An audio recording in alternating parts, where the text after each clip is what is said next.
Hey guys, welcome to our accelerator session today. The topic is releasing limiting beliefs. And limiting beliefs are those interesting things that kind of get in the way. They're the things that typically pop up when we're about to take action or step out of our comfort zone.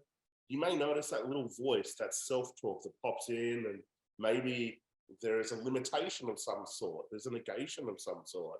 You may even notice it might even be someone else's voice, i.e. mums or dads or some other authority. But the interesting thing is that if there is a limitation that is popping up, it's probably is someone else's belief system, or it's probably someone else's voice that we picked up along the way. Because if you look at kids, they're typically born with a very, very positive voice. You can see this, there's enormous amounts of energy, there's enormous flexibility. In NLP, we call this the person that has the most flexibility controls the system, or the requisite, law of requisite variety. And kids are very, very flexible. That's why they walk, they get up every single time. They're enormously committed, they're resilient, and they're highly optimistic. And so the challenge is that when we've taken on board a whole lot of limiting programming or limiting beliefs, because what will happen is that we will literally look at the world with limitation. And you can see this. Do you look at the world with possibility, or do you look at the world with impossibility? Often when it comes to belief systems, what I say to people is they're like doorways. And so we can have open doorways, and think about it. If you open the door and you walk through the door, there's all of these possibilities. But when you close the door, often we shut off from possibilities. And that's what limiting beliefs or limiting decisions are. It's literally like we've closed the door. The metaphor I often use around this is, imagine you've got this big mansion, right? And there is endless bedrooms. And we're born into this amazing mansion. But through situations in our life, what happens is we start shutting those doors. And over time, we kind of get to middle age. And instead of this incredible mansion with all of these opportunities and possibilities, we're kind of living in this 3-bedroom apartment that's about to be a 2-bedder. And so when it comes to releasing limiting beliefs, what we want to be able to do is start to open those doorways again and start to see possibility instead of impossibility. And like when you're working with limiting beliefs or releasing limiting beliefs, that's a result. When you release those limiting beliefs, clients suddenly start to see all of these opportunities that they were previously deleting. Okay. So today, what I wanted to do is just quickly share with you the process of releasing limiting beliefs. And we have a meditation that you guys can grab that can help you with that process. But I wanted to share how you do it, okay? So if you look at the slide, we'll look at the next slide, and we'll bring this up. You can see we have a timeline, and we have the direction of your future, we have the direction of your past, and we have the now position. Now, when a limiting belief triggers, what happens is, you can see this on the diagram, is we're often not in present time. We're not living it now. We're typically stuck in the past, reliving the past. Now, the challenge is that if you look at your future through the lens of the past, you'll keep repeating that over and over and over again. You may have had this experience, right? You make life decisions from wounds, you keep repeating them until you wake up. Like a limiting decision could be, I'm not good enough. Now think of that.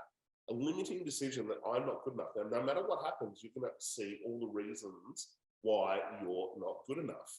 Now, that's a real challenge, right? Because what's right is always there, but so is what's wrong. So to be able to shift this, we want to be able to go back to the origination. You can see this. And so when I'm working with my clients, we want to find, where did this limiting belief start? Okay, and as we go back to that limiting belief, you'll notice what we're doing is we're going before the event. Can you see that?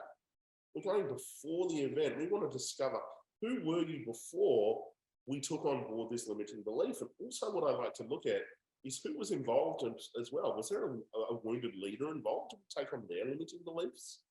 Now, once we've found the origination of the limiting pattern or the limiting belief, then we want to change the meaning. Changing the meaning is where we start to learn something different. And that's what I say to my clients. What can we learn here? Like, if we look at a lot of these limiting beliefs, often sometimes they've been, installed between the ages of, say, 0 to 14. And so we've got an infantile mind. And what if we're holding on to some of these patterns because we think it's safe?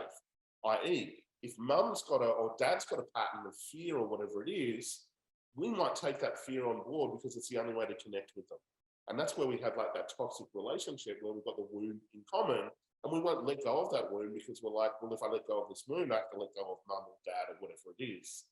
And so what we want to be able to do is get before the event, we want to find out who you were authentically before this pattern. We want to change the meaning so that we can start to see possibility. If you're watching this session right now, you may want to write this down.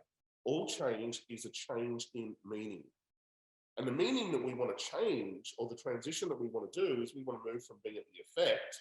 And the effect is that I'm powerless, life is happening to me, to cause. And cause is that we're responsible. We are all our ability to respond. Now, there's a whole lot of stuff that's not your fault, right? But it's our responsibility to do the work. And what's doing the work is to change your communication internally and externally, to be able to shift your psychology, which is this process, and then to be able to change behaviors.